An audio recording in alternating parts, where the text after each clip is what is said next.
Well, hey everybody, welcome back. Now, you'll notice things look a little different this time around on Whatthefnu Rants. Usually there's a background behind me, you can actually see me sitting on the chair talking to you, but that's the thing. This episode is in early access.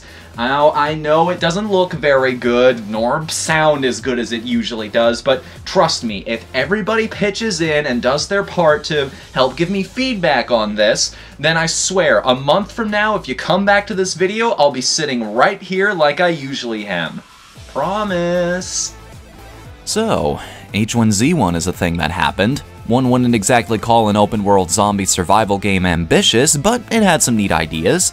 Take the care packages, for example.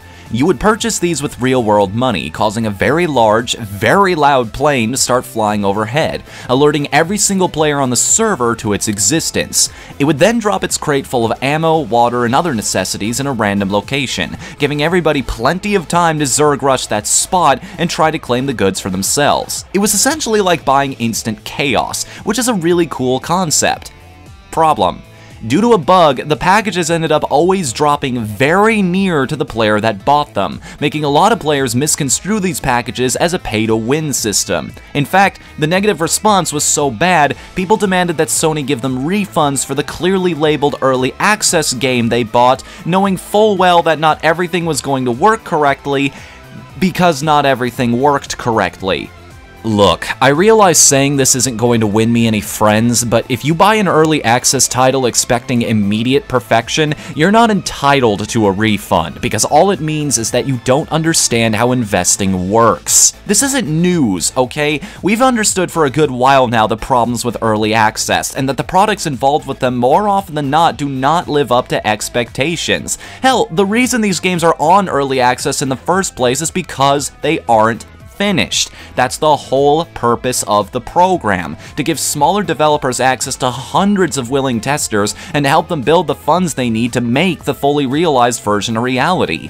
As such, these games are going to have problems. They're going to let you down in places, and the way it's supposed to work is that you buy into them with a willingness to overlook those hang-ups because you believe in what the developers are trying to accomplish here. It's not unlike Kickstarter in many ways, in that it's a show of faith, of patience and trust, knowing that your investment isn't going to pay off immediately. And if you had been awake over the past couple years while we've seen many developers go through this process with varying degrees of success, you want to be banging down Sony's doors because that's just the way the cookie crumbles. And yes, I get it, there are scumbags out there trying to scam you, but that's an unfortunate part of any form of this kind of business. And yes, it also sucks that we have to be that vigilant in the first place, that we can't just trust developers to bring us our money's worth and have to keep our eyes open for these kinds of people and situations. But until Valve gets their act together and starts putting some much needed restrictions and guidelines on the system, it's something we are unfortunately going to have to deal with by voting with our wallets.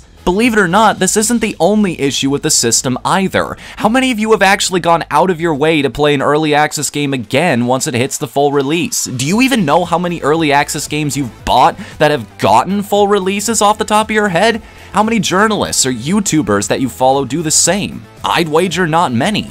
It's really hard to make a first impression twice, and the internet has a very bad habit of quickly losing interest in anything that doesn't piss it off. I could give horror stories of developers lamenting the fact that even though there was a big, bold label attached that told people that what they're playing is a bare-bones version of the ultimate concept, that they still see plenty of forum posts from people saying, I played that, it was only okay.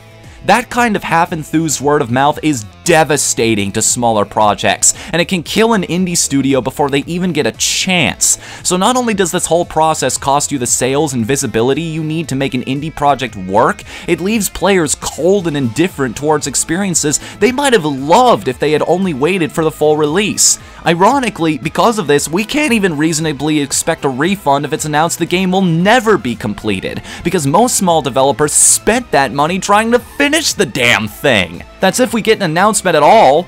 But if you are one of those people that's being woken up by this situation, that's just now starting to realize that early access might have a few issues, I just have one thing to say. Good!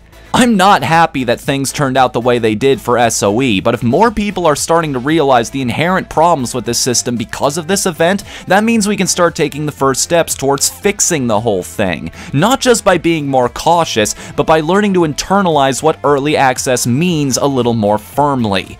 So what have we learned? Caveat emptor, and devs beware too. Because unless you've got an absolutely magnificent beta product, this system can backfire on you very easily. You know, I'm kind of digging this whole you can't see me thing. Hell, I could be wearing a blonde wig and a Boy Scout uniform and nobody would be any the wiser. In fact, while we're taking advantage of the fact that nobody can see me... Yeah, you hear that? I wonder what he's drinking out of that soda cup. It's, whoever wants to give me money. Tastes great, though, whatever it is.